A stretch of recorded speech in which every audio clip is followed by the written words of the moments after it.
O campo de batalha dizia algo diferente. Minutos após Donald Trump anunciar o que chamou de conversas produtivas com o Irã, Israel iniciou nova onda de ataques aéreos em Teherã. As forças de defesa de Israel afirmam ter atingido a sede principal de segurança interna do Corpo da Guarda Revolucionária Islâmica, usada para coordenar o controle do regime sobre forças paramilitares sitiadas. Autoridades israelenses dizem que o local estava inserido em infraestrutura civil e que foram tomadas medidas para reduzir danos aos civis.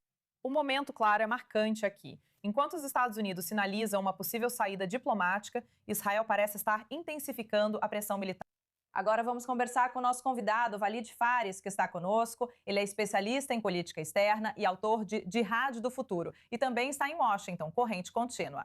Esse ataque ocorreu poucos minutos após o presidente Trump mencionar possíveis negociações com Teherã. Você acha que isso é uma pressão coordenada para fortalecer a diplomacia? Ou mostra estratégias diferentes entre Estados Unidos e Israel?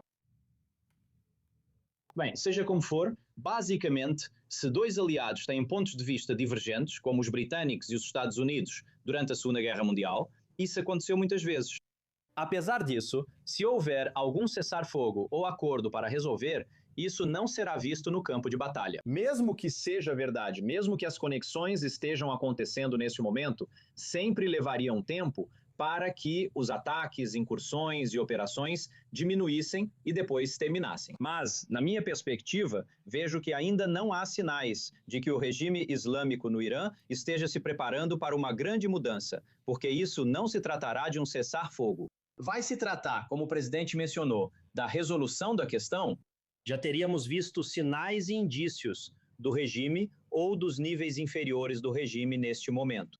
No estilo Gorbachev, ou seja, alguém deveria ir e se dirigir ao público iraniano em geral, ou pelo menos à base do regime khomeinista, dizendo que estamos nos preparando para negociações. Estamos nos preparando para um acordo. Todas as vozes que ouvimos agora dizem que ainda não estamos aceitando nenhuma oferta dos Estados Unidos. Doutora Fares, o que você acha disso? O que você acha do fato de o Irã estar negando os comentários de Trump de que as negociações já estão em andamento? Se ambos os lados fizerem concessões, porque lembre-se, os Estados Unidos terão que fazer uma concessão, que é não continuar buscando o desmantelamento do regime, essa é uma grande concessão, ou seja, estaremos dizendo ao regime, ok, paramos nossas operações, mas o que vocês nos dão em troca? Estamos neste momento por 2 ou 3 dias para o presidente decidir se vale a pena assinar ou fazer um acordo. Na minha opinião, o regime está tão fraco e sabe que mais cedo ou mais tarde, com os ataques dos Estados Unidos e de Israel, ele vai acabar colapsando. Então eles estão se salvando. E eu imagino que a discussão dentro do comando do regime é sobre o que eles podem fazer para ganhar tempo, mesmo que precisem concordar com muitas coisas por enquanto. É assim que eles operam há décadas. Certo. Claro, eu quero falar especificamente sobre os comentários que Trump fez, dizendo que, ou basicamente respondendo a uma pergunta sobre quem controlaria o Estreito de Hormuz caso algum acordo fosse assinado. E ele disse que seria ele mesmo e qualquer ayatolá que acabasse assumindo a República Islâmica. Como você acha que isso está sendo recebido pela diáspora iraniana, pelo público iraniano que tinha a impressão de que os Estados Unidos realmente entraram nessa guerra após os protestos em massa e o massacre de civis que se manifestaram contra o regime? Pelos meus contatos, primeiro, é claro, dentro das ONGs que atuam no Irã, e também a liderança do governo de transição e todas as forças de oposição do lado de fora, eles estão esperando. Então, tudo o que foi dito pelo presidente é que existe uma possibilidade de acordo. Um acordo pode ser tão ruim quanto o de Obama, na minha opinião, ou tão bom quanto a transferência de poder. Eu sugeri em um tweet há uma hora que qualquer acordo, o único acordo que poderia ser lógico neste momento, caso contrário, o regime voltará às suas políticas anteriores, é um acordo, uma transição para uma transição. Se o presidente se sentir confortável com o presidente do parlamento no Irã, esse presidente entregará o poder, as agências de poder, para a oposição, para o governo de transição. Estaremos de acordo com isso. O problema é que ainda não temos uma declaração oficial dos Estados Unidos sobre o que é e quem é o governo de transição. Certo, mas isso supõe que a ideologia não impulsiona a República Islâmica. E isso parece ter sido meio que um mal-entendido fundamental que vimos, pelo menos verbalizado por Trump, a falta de compreensão sobre por que esse regime não estava disposto a sentar à mesa e negociar.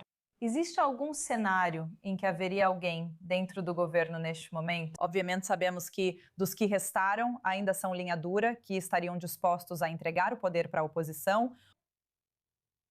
Essa é a grande questão. Eu não acredito, mas se existe um sistema agora, ou uma tática, eu chamaria de tática, que eles já usaram no passado, que é enganar, taquia, como é chamada em muitos lugares do Oriente Médio, então eles vão usar isso. Sim, é ideológico e eles querem criar um imanado semelhante a um califado, isso já sabemos.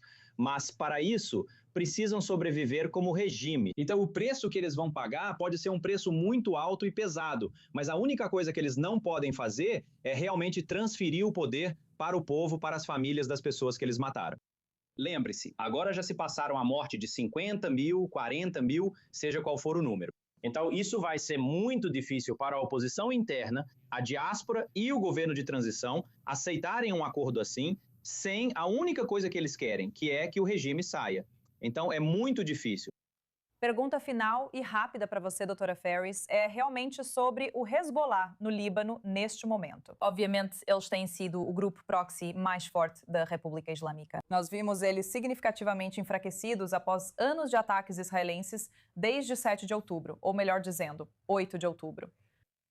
Minha pergunta para você é, neste momento, existe alguma chance desse grupo proxy se recuperar, considerando que a República Islâmica também está sendo tão intensamente combatida, tanto pelos Estados Unidos quanto por Israel? O Hezbollah está em uma posição muito difícil, extremamente estratégica e negativa. Eles saem do sul ao sul do rio Litani, tentando chegar a Beirute. Todas as comunidades lá disseram, não queremos vocês aqui. A única opção deles é ir para o norte do Beqa. Então isso não é algo fácil, mas o que está faltando é um papel para o exército libanês. Os chefes do exército libanês e do governo ainda não deram nenhuma instrução para realmente iniciar o processo de desarmamento do Hezbollah. E isso é um problema para o processo no Líbano.